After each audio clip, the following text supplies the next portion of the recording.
BNP 17 বছর পর রাষ্ট্র ক্ষমতায় আসছে। এই রাষ্ট্র ক্ষমতায় এসে এই 17 বছরে আপনারা দেখছেন বাংলাদেশের আগের অবস্থায় নাই। অর্থনৈতিক বিপর্যয়, সামাজিক বিপর্যয়, নৈতিক বিপর্যয়, আইন শৃঙ্খলার অবনতি, সর্বক্ষেত্রে একটা বিশৃঙ্খল অবস্থা। এই অবস্থায় 5 আগস্টের পর অন্তর্বর্তীকালীন সরকার এই বিশৃঙ্খলাকে দমন তো করতেই পারেননি, বরং এটাকে দ্বিগুণভাবে এটা বৃদ্ধি পেয়েছে।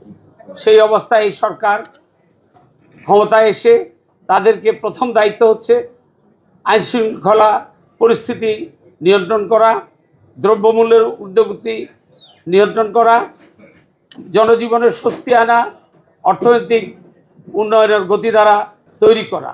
এই কাজগুলো করার সবচেয়ে বড় যে হাতিয়ার, সরকারের যারা হাতিয়ার হিসেবে কাজ করবে তারা হচ্ছে ডিপ্লোমা প্রকৌশলীরা।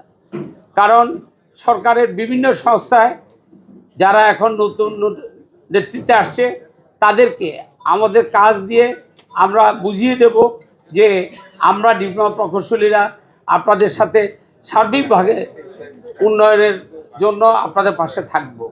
বিশেষ করে আপনারা জানেন বাংলাদেশ রেলওয়ে, বাংলাদেশের বিদ্যুৎ উন্নয়ন বোর্ড, বাংলাদেশের সকল পাওয়ার স্টেশন, বাংলাদেশের বিদ্যুৎ পরিবহন সঞ্চালন এবং বিদ্যুৎ বিতরণ, Bangladesh radio, Bangladesh television, roads and highways, Bangladesh গণপূর্ত অধিদপ্তর, শিক্ষা প্রকৌশল অধিদপ্তর, পানি উন্নয়ন বোর্ড, অভ্যন্তরীণ নৌ পরিবহন পরিদপ্তর থেকে শুরু করে বাংলাদেশ ডাক তার অধিদপ্তর, বিটিসিএল, সকল সংস্থায় ডিপ্লোমা প্রকৌশলীরা মুখ্য ভূমিকা পালন করছেন মাঠ পর্যায়ে। এই মাঠ পর্যায়ে আজকে বাংলাদেশে দুর্নীতির যে সয়লাভ হয়ে গেছে এর মূল কারণ হচ্ছে উপর পর্যায়ে সুপারভিশন না থাকাতে মাঠ পর্যায়ের কর্মীরা দিশেহারা হয়ে গেছিল, তারা অভিভাবকহীন ছিল, যার জন্য তারা দুর্নীতির বিরুদ্ধে রুখে দাঁড়াতে পারেনি।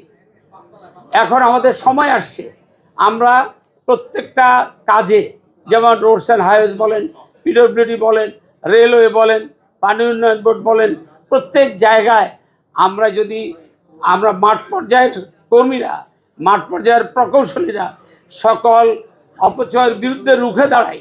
এবং আপনাদেরকে অভয় দিচ্ছি, আপনারা যদি অপচয়ের বিরুদ্ধে, দুর্নীতির বিরুদ্ধে সুস্পষ্ট আপনাদের প্রস্তাবনাগুলো, বক্তব্যগুলো আমার কাছে পেশ করেন, আমাদের কেন্দ্রীয় কমিটির কাছে দেন, আমরা সরকারের সংশ্লিষ্ট মন্ত্রণালয়ে আমরা এই বিষয়গুলো উপস্থাপন করব এবং পৌঁছিয়ে দেব, যাতে আপনারা সাহস পান, দুর্নীতি রোধ হয়।